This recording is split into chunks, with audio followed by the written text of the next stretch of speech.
Oh, you guys know it is still the weekend. So I got, I don't think I've done these before. It's the Stampede 4x4 brushless versus the MT10E brushless. And they're both running the exact same battery as you can see today that I got going on. So, I'm getting a new 10th scale monster truck soon for Christmas that I don't know what it is. I'll show you next to the Christmas tree pretty soon. And it's gonna be good, but just quickly comparing these two, this is a 3500 kV, that's 4400 kV that comes on it. This has LEDs, it has nicer shocks, as you can see the size of them compared to the regular Stampede shocks. See, let me zoom out so you guys can see. And I don't know, I thought it was like one of the toughest trucks ever that I've seen, but it's actually not, because it does not have a slipper clutch like the Stampede, which does. It's a direct drive, so it wheelies like crazy because of the torque that it has on it. But if you put a slipper clutch on that, that controls some of that, which costs about $40–60. You got the wheels. These are aftermarket wheels. They're the Swampers, Super Swampers, Pro Line. As you can see the size difference there. They just look badass. You know, I tried them on the dirt a few times, cleaned them, and they work like a charm. Of course, I got the aftermarket body on there. Stampede doesn't normally come with that body. It doesn't come with a battery, and neither does this guy. As far as the ESC is concerned, this ESC is an 80 amp rebranded Hobby Wing. It does have this filter. You can put like a little filter there to prevent sand from going inside. Whereas the Stampede, it might be a 40 amp. I'm not sure what the VXL is, but anyways, you know, there's the wheelie bars that you got on back. This one's adjustable. That one's adjustable as well. These little screw home mechanisms here.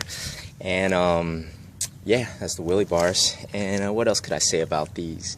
They're both solid rigs, but they will both break really easily on the first run. With a little tuning, getting a center diff and stuff like that on this truck, you will it'll run like a charm. Because you guys remember when Vass from Aussie RC Playground ran it, the E5, and it was just a solid rig. Even without the slipper clutch, it lasted. I heard from one of my other guys that these wheels kind of disintegrate a little bit. It hasn't on mine yet, and I've been running it a lot, but I could see that just by the way the compound feels. This, you know, it's not as like high-end as like a Pro Line, but it's still cool. So far, so good. Let's look at the bodies. Body's looking pretty good here. You guys, I always flip this sucker. You see all the scratches on it. I Gorilla Tape the main parts, you know, instead of taking all that time to Gorilla Tape the whole body, and I flipped it tons. It hasn't broke. Of course, Pro Line's solid with their body. The Stampede body, I keep it off, you know, collector's item. Anyways, both these trucks break really easily. These, probably the drive shafts, these drive shafts are really vulnerable. So you upgrade the drive shafts, MIP or whatever, you'll be real good. And with this one, everything is solid besides the, you know, oh, and there was a little grub screw on the back. I told you guys if you watched these videos before, that kind of gave out. Was it the back or the front? I think it was the back. Yeah, it just broke and it ate up through that. But nowadays I heard they fixed the problem and they locked tight that little grub screw in the outdrive cup, which is all fixed. But other than that, guys, let's just run it a little, and I'll tell you about where you'll see a straight runs. Here we go. Woo! So, what's the best 10th scale RC monster truck? That is the question. Well, a lot of people, my favorite was the E5, or I mean the MT10E, because of just the way it handles, the looks and the drivability. But you know, they're coming out with another one, and I'm getting another one for Christmas. So you guys will see that.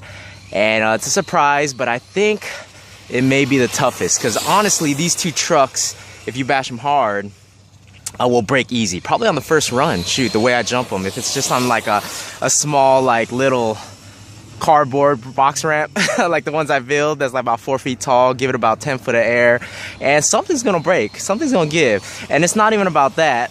It's about how well they break when you run them, like how I run them. See, I run them light and stuff like that, and if they break, they obviously shouldn't be doing that. You know what I'm saying? So that if they are doing that, then you know there's a problem.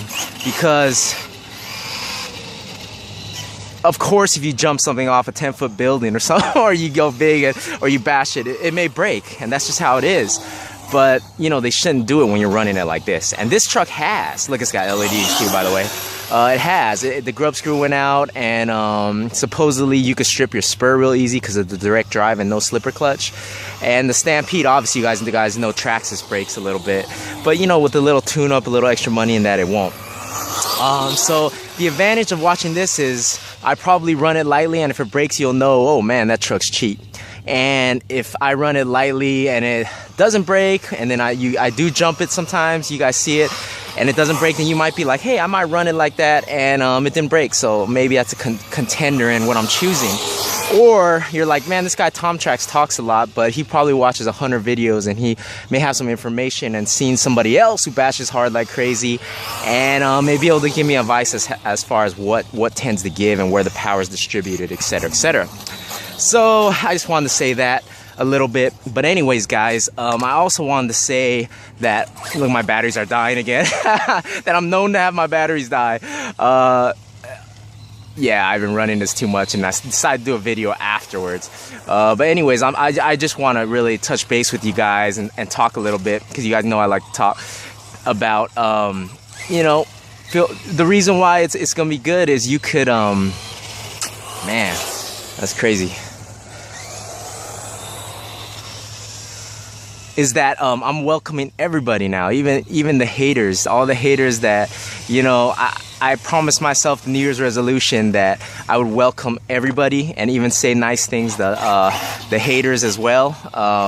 You know, I'm gonna have to bite my tongue and just be an awesome guy like all the rest of you guys who make videos. So I just wanted to get that off and let you know that that, you know, you'll get some guys who will be like, I hate you, you're stupid, and then you just kind of, you know, you have to bite your tongue and say, all right, well, thanks for watching my channel. You're welcome anytime. But yeah, it's fun out here riding it, guys. All right, anyways, guys, thanks for watching. Have a great day, and I'll see you. Happy holidays. Just kidding. Anyways, my point was, I lost my train of thought earlier. You guys are probably like, why is this guy stuttering? Why is this guy not talking? And you just like paused because I was trying to watch the truck. But my point was, like, say you guys watch some of those guys that just drive on the street back and forth, and you're like, man, this ain't showing me nothing. You know, I want to see some crazy runs and bashing to see how tough the truck is. Well, all you got to do in the comments is ask them, say, how tough is the truck? Do you know? And then they may give you a response. And the good thing about not bashing it like crazy like that is, first of all, you're thinking about the guy. He ain't wasting all his money buying parts all the time. And second of all, sometimes you'll see something. Like if you guys watch JTRC, you should watch his channel. It's one of my favorites. He basically had a 3XLE low C monster truck, 8th scale, that just first run, you know, like the diffs give out. And it's a fluke, you know, because mine's never did. And sometimes, but when you see that, you know that, hey, this company releases some bad batches. And when you know there's bad batches, you're like, you know, sometimes you just got to get lucky. You could get a crappy REDCAT truck that just bulletproof, and it's like normally everyone breaks it. So you never know. You got to give these companies credit. Hey, they're making RCs, we love them. Give them some credit, guys. Don't be a jerk, and just, you know, watch the channel and have fun out there. You know, we're all a family, one purpose. I love you all. Have a great day and a great weekend, and I'll see you next week. Peace. There it is, guys. Merry Christmas. Look at the box in the back there. Ooh, there's a box. That's my Christmas present. I wonder which one it is. Look at the puzzle right now. Awesome. 300-piece puzzle. We did that as a family last night real quick. It's a 10th scale, and it's my Christmas present. Merry Christmas, y'all. And one guy out there knows which one I got, but you guys will find out later.